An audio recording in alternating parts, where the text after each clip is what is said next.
Hi, everyone. Bob Huey from Wild Rose Toastmasters. And our special guest today is one of our long-term members, Rebecca Cuthbertson Hulst, who is also our District 99 Director. Surprise, surprise. Wild Rose has lots of people who are in leadership or moving into leadership or used to be in leadership and now they're just hanging out and having fun. So, Rebecca, thank you for taking some time to chat with us and chat with those looking at us to say, hey, maybe I should think about Wild Rose as my next step. So, Rebecca, I'm gonna start the question with the one that I've been asking pretty much everybody along. Tell us about your journey in Toastmasters and why you came to Wild Rose. Oh, I love Toastmasters. When I was young, as a child, I participated in a contest, just a regular elementary school contest. And there was a Toastmaster who was a judge. And there was also the prize that I won. It was a medallion that was a Toastmasters medallion. I thought I thought Toastmasters was just for competitions just for the elite. And as I grew older and I became less confident, when I was young, I guess I had no fear, but I became less confident as an adult. And with my lack of confidence, I, something like Toastmasters was not on my radar. Later on, I saw a friend from law school. By that time, we were both lawyers, and I knew that she was more timid than me. She was my moot partner in law school, and she was quite quiet, but just the most brilliant woman. And when I saw her at the courthouse one day, she was carrying a dessert that I love. She's very talented in the kitchen as well. She was carrying her trifle. And so I said, "Ooh, where are you going? Where are you going, Dana?" And she said she was going to a lunch meeting, but perhaps I could join her. And it was a Christmas lunch meeting for Brownlee's Best Toastmasters. And that was my first meeting ever. It was amazing. I loved it from beginning to end. So I was in Brownlee's Best first, and I'm still in Brownlee's Best now. It's a great club. It's such a good club. And then I was still a junior, a young Toastmaster, young in my experience of Toastmasters.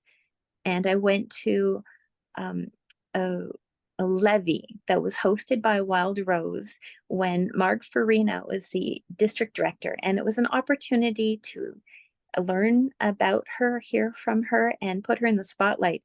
And I went by myself and I sat with a number of people that I didn't know. And it was amazing. I felt so welcome. And they actually said that we're welcome to come check out Wild Rose. So I went to Wild Rose and I felt incredibly welcomed and supported by the amazing, experienced people there. And I've loved being a member ever since. There you go. And that's something I've heard from a lot of our members is, they felt welcomed. They see the opportunity of becoming better both in leadership and communication. We got good evaluations, great speeches, all that kind of good stuff. But like for me, it's the people. People ask me, I've been a Toastmaster member now, less than some of the people in our club, but still a lot of years, almost 34 years now. I came initially to learn to be a better speaker because I wanted to be a professional and travel the world. I stayed because of the people. And that's continued as to today, except now I've expanded that reach in terms of as I travel, I talk to Toastmasters as around the world because now Zoom has allowed us to do that, and we can connect with them and say, I'm gonna like last month I was in Copenhagen. I said, I'm coming to Copenhagen. Here's my schedule. If you would like me to do something for you, let me know. And one of the clubs said, yeah, we'll host it. And they invited the clubs from around Copenhagen, and we had a great evening. And I did actually two presentations, both of which were evaluated. So once I pick my path, I can slot those in somewhere.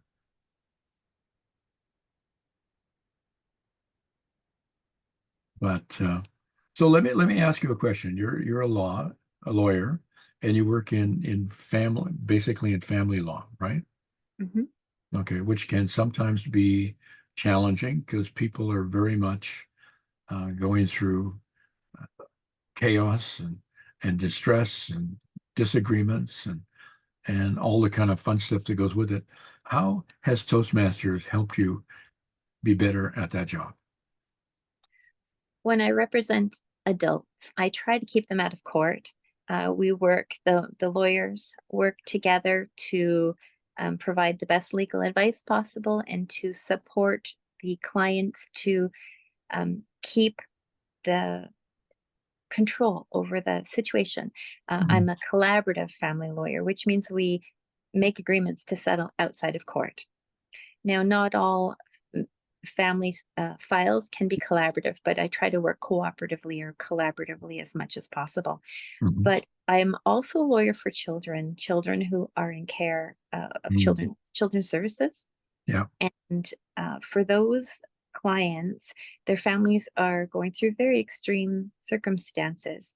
yeah. And it is very important in many cases for judges to step in and assist those families. And so I actually, although I'm a collaborative lawyer, I do have a lot of trials in my calendar. Mhm. And I found that being in Toastmasters has helped me be more present during Mhm. the trials, be able to, I take notes and I listen quite carefully. And it helps me so that I can, if need be, formulate questions on the fly, follow up questions for cross examination, or to put together closing statements if we're ending potentially on one day when maybe we were planning to end it the next day. So it's helped me be able to pivot or switch gears, really be more present. The listening skills has, um, my listening skills have improved because of Toastmasters. Mhm. Well, and especially when you're acting on behalf of juveniles who don't have anybody speaking for them. That would be, I think, even more important that um, you're involved in the situation, but you don't have a horse in the race, so to speak. You're there to do what you can that's best for the kids in the situation. Would that be right? Will children have a voice? If we consider the Nations Declaration on the Rights of Children, they have a voice when important things are happening in their lives. And but I don't have them take the stand to speak their voice. I'm not giving testimony.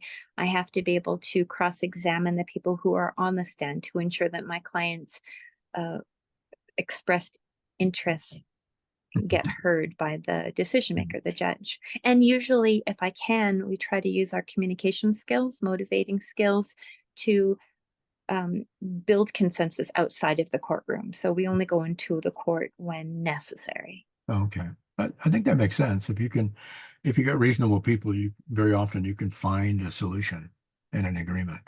I found that it's just when you're dealing with people who either are not agreeable or being dishonest, then you have the problems. And that's the sad part. And in that case, when the kids get hurt, that's not cool. That's just not cool. And so I for one am happy that there are people like you out there helping the kids that need help because they've got enough challenges as it is without having the courts messing up things further. Maybe that's a nice way of saying it.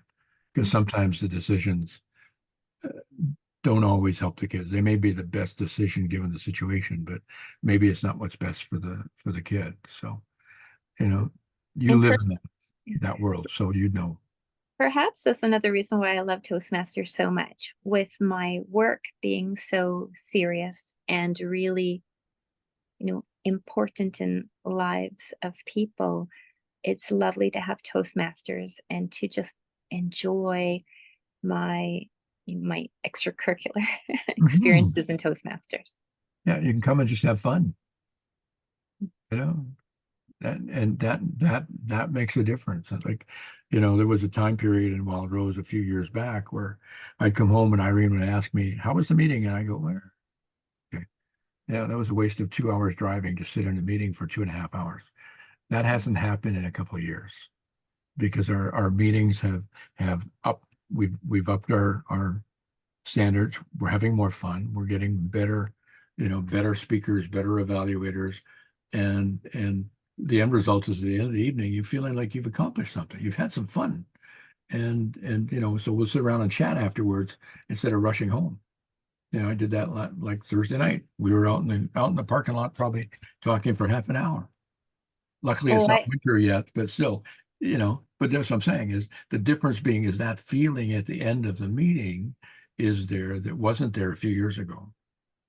well, even And a few years ago, I enjoyed the meetings. I would, in our previous venue, I remember we would be able to pop over. We were at the Legion at one point, and I really enjoyed it there. We would pop over and just sit, and I love Mhm, coffee. I would mhm. probably drink a bit too much coffee, but it was just so fun to sit and chat and listen to Yeah. people and Yeah. learn from And my sometimes, fellow sometimes members. that's the best part.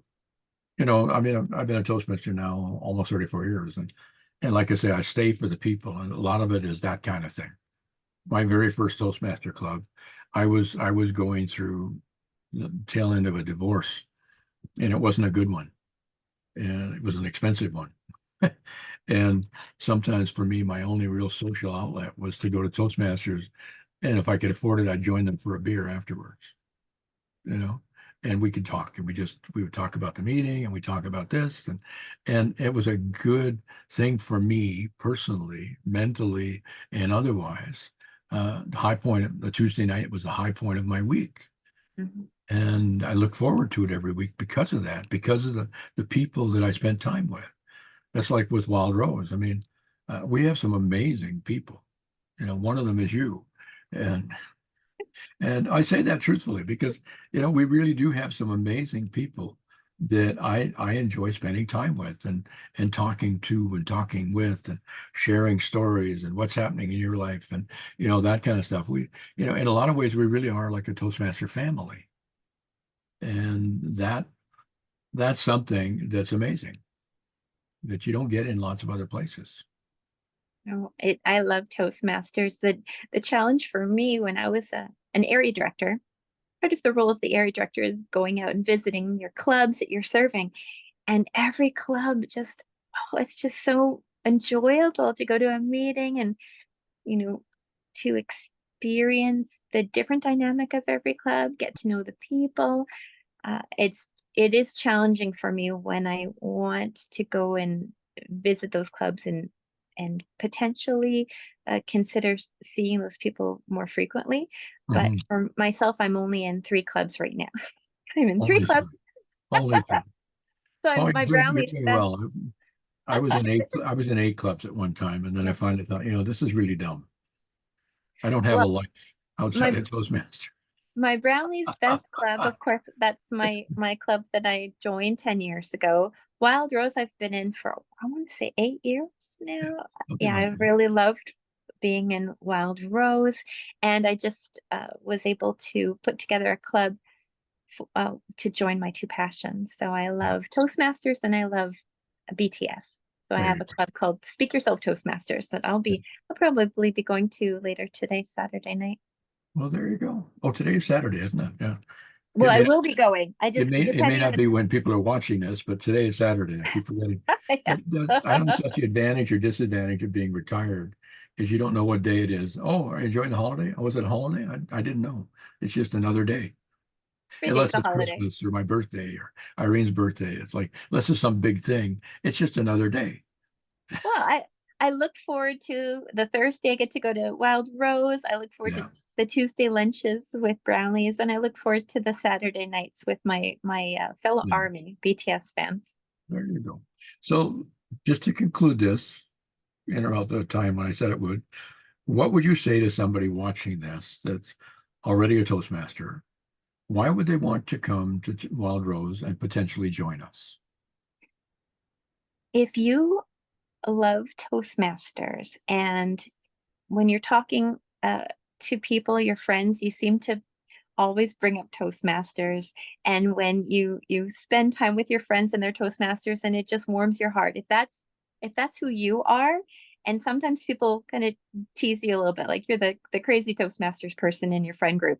Well, come to Wild Rose. We're all the crazy Toastmaster people. We all love Toastmasters. You will be normal. You will fit in well. There you go. And you'll be an asset to us. We will You'll know welcome what it you with likes. You'll open know what arms. it's like to feel normal. Yeah, we'll welcome you with open arms. All right. Well, that's so good. Well, again, thank you very much, Rebecca. Thank you, Bob.